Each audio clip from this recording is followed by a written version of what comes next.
আসসালামু আলাইকুম ওরহমতুল্লাহি ওবরাকাতুহু। বাংলাদেশ ছাত্র হিজবুল্লাহ কেন্দ্রীয় কাউন্সিল 2025-এর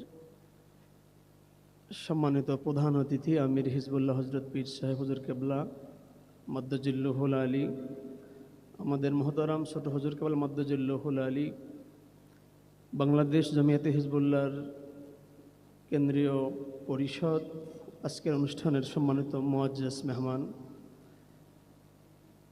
আজকে আমার বলার কিছুই নেই। আমি আজকে যেদিকেই তাকাই সেদিকেই আজকে যারা আমার সামনে বসা আছেন গোটা বাংলাদেশ থেকে এসেছে, সবাই ছাত্র হিজবুল্লাহর সভাপতি হওয়ার যোগ্য আমি মনে করছি।